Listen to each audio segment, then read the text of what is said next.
Hi, beautiful ladies. It's my first official long video of the year, and I'm so excited to be here. Happy New Year from me to you. I hope this year is everything we wished for and more. Today, we are going to talk about something serious, something I've always wanted to talk about. As a Christian woman, I see this a lot and I'm tired. Now, I'm not trying to judge, I am not trying to poke you, but I hope that this will call for some self reflection if you happen to fall into any of those categories. Let's do this. The first thing is this: your purpose is bigger than marriage. I know lately we've been realizing this as women, but I feel like Christian women have not yet caught up to the fact that their purpose on earth is bigger than marriage. And I'll always refer to our creation story. The first thing I want you to know is that you are nobody's missing rib. There is no man on earth whose rib is missing, and it's you. You, as a woman, was actually created in God's own image and likeness, just like the man. The only person whose rib was missing is Adam. Nobody else. Your entire purpose in life cannot be tied to one man. And look at the first thing that mankind heard at the time of their creation. God blessed us and said to us, we should be fruitful, multiply, and replenish the earth. You are allowed to have as much ambition as you want. Be fruitful. There is fruitfulness in every area of your life. Unfortunately, again, Christians have reduced that fruitfulness to just fruitfulness in the body, in the womb. Please, there's more to you than being a baby factory. I'm sorry to put it that way, but that's literally what many women have reduced themselves to. So I just want you to know that there is more to you than marriage. There is nothing that a man is out there achieving that you as a woman cannot achieve. The second thing is this: God won't do your part for you. Discipline matters. There is a lot of talk in Christian circles about how we're waiting on God for something, we're trusting God for something. Oh my God, we're believing God for so and so thing. And then when you probe deeper and ask this question, what are you doing about that thing that you asked? What you get is crickets. Nobody's saying anything because nobody is doing anything about it. You still need discipline even when you're waiting on God for something. I cannot emphasize this enough. You cannot sit down and wait for God to do everything for you. It doesn't work that way. God is not going to come down. He's not going to leave his throne and come down because of you and your desires or your goals. You have to work to make it happen. What God wants to do with us is to partner with us in the achievement of our goals and in the fulfillment of our prophetic destinies. You still need discipline. So you can't say we are waiting on God for this or that, and then that now becomes a license to do nothing. Not in this kingdom, guys. Not in this kingdom. The third thing I would like to tell you is a man of God is not a full personality. And this one is as regards finding a partner. Maybe because I'm Catholic, but there's something I've always heard about how he's a tongue-speaking Christian, how he's a spirit-filled Christian, and I'm like, okay, he speaks in tongue, and so what? It doesn't move me. Like, what else does he bring to the table?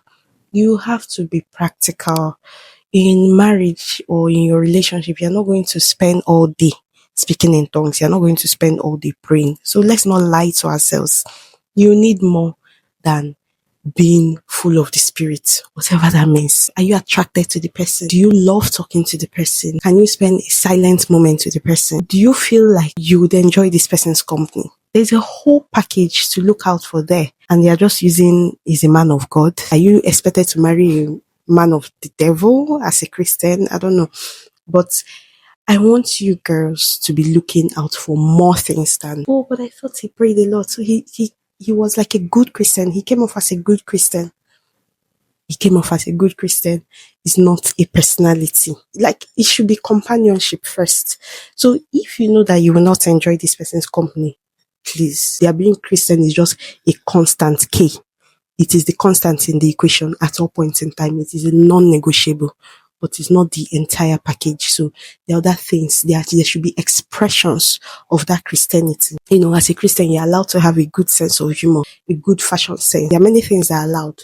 So don't allow anybody bamboozle you with the whole, oh, this person is a Christian, so he's a good match. No. The fourth thing is that you don't have to be agreeable to be godly.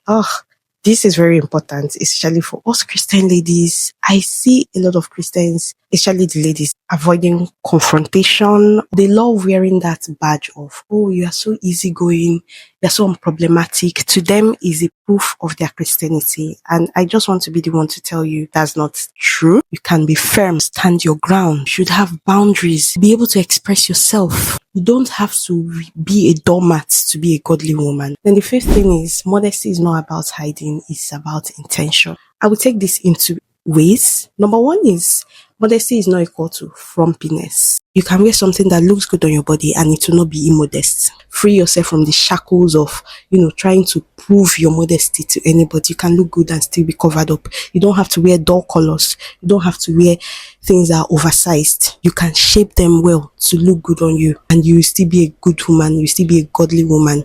The other part of modesty is for the people who do God searches the heart. Well, it's true that God searches the heart, but if your heart has been tried by the refiner's fire, if God has truly searched your heart, it will reflect on the outside. You can't call yourself a Christian and dress like an unbeliever. There should be a distinction. It should be said that yes, this is a daughter of God. This is a daughter of Zion. She belongs to this kingdom, not just by word, but it should show. You can't say it's all in the heart. No. What is in your heart will reflect on the outside. This leads me to the sixth point, and that is taking care of your appearance is not vanity. I must reiterate this. You can wear makeup and still be a godly woman. Of course, you don't have to be gaudy or excessively flashy, but it is not wrong to groom yourself, to look good, to wear nice clothes, to have clear skin, to have good skin, to do skincare. I grew up in Nigeria. I'm still in Nigeria anyway. But I grew up in a period where I met, people of different denominations, and for some of them, skincare was like a no-no. They only used Vaseline. So once they see anything brightening products, it's like this must be Lucifer's daughter. Because how dare you use something brightening or something that will make you look sharp? It's as if you dare look attractive, your ulterior motive is attracting a man, which is not true. We can look good for ourselves. Your appearance is also stewardship. Look good. You are the daughter of a king. Come forward as a princess, as the daughter of the King of Kings. I was reading Leviticus, and if you see the description of the temple that God gave, there's one of the vestments that the priest should wear. It had many, many precious stones. And I was just like, look how lavish God is with his gifts. Look at how shiny God is. Like, if you think about it now, if you take that description of the temple that God was giving to Moses, if you build something like that now, it's going to cause problem. They are going to insult that church. Meanwhile, this was God himself giving such descriptions for how he wants his temple to be built. Guess what? You are the temple of the Most High God. So you should also look good. God loves it when you look good. Okay? 7, you will not always feel close to God, but you need to stay anyway. And this is very important, especially for us women. We're always trying to connect with God. We are very okay crying and falling and shaking and feeling, having goosebumps. But it's not always going to be like that. You're not always going to feel like God is near. There are silent seasons of your life.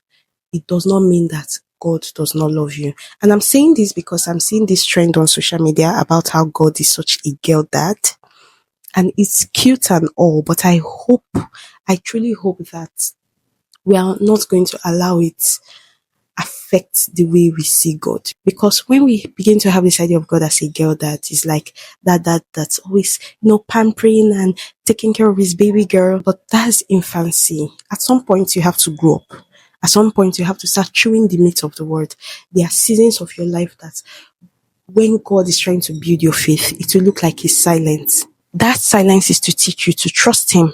If you cannot trust him when he's silent, you need to grow up. You will not always feel God near, but you must always trust that he's close to you. Stay in his presence. Number 8, peace is not always a confirmation. Yes, there's this thing we do. Oh, I felt peace in my heart when I made so decision. I felt peace in my heart when I met so and so person. No, not always. In fact, there are decisions you make, you will lose your sleep, but God is in that decision. I feel like many of us have not really trained ourselves to house God, to house God's presence, to really hear God. There are big ideas and big goals that God will give you, you will lose your peace. There are people who will come your way that God specifically sent your way. The devil is going to try to cause confusion in your midst. You will lose your peace. So you cannot keep banking on peace as a confirmation. That is why you must stay with God. You must stay in his presence. But you need to lose that mentality of peace as a confirmation. No, it is not always a confirmation. Then number 9 is this, that being chosen is not the same as being valued. Yes, especially when it comes to friendships, partnerships, relationships, marriage. There are people who go for Christians because they see us as easy targets. They know that there are some things that are not allowed in this kingdom. They know that we are more likely to keep the peace. And especially, unfortunately, Christian women have been the superintendents of understanding wives and girlfriends. Christian women can be so long suffering, and that's just a terrible PR to have. That someone chose you does not mean they value you. You have to actually look out for the fact that they actually value you. Don't get excited that you were chosen. People will choose you for many reasons. Some for their own convenience. You cannot be too excited that you were chosen. Then finally, you should be a feminist. Yes, Christianity on its own is feminist by nature. God himself is feminist in nature. And before you start throwing hands, simple definition of feminism is a belief in the equality of the sexes. So we believe that our rights, social, political, everything that is given to the man should be given to the woman. And God himself is chief equality officer, if I can put it that way. God does not neglect his girls. It is the reason why, like I always say, when you go back to our creation story, let us create man. Man there was not male. It was mankind. That's both male and female. Because if you still read that same verse, you see that male and female, he made them. So you must never forget that God sees you as equal to his sight. As the Bible would say, there is no neither Jew nor Gentile, there is neither male or female. In God's sight, we have all been made co-heirs of salvation. When Jesus died, he didn't die for only the male. So you as a Christian woman should follow the footsteps of your father. You sound a bit slow when you say you do not believe in feminism, you're a Christian. Your very belief is rooted in equality. God does not entertain inequality. So you should be feminist. That means fight for women's rights. Forget this new definition of feminism they are doing. Forget those ones. That's not the OG intention of feminism. But you must know that as a Christian, you must be feminist because it's in your DNA. It is part of who we are in this kingdom. All right. These 10 things I said, I hope you do not lose sleep over them. Thank you so much for watching. I'll catch you in my next video.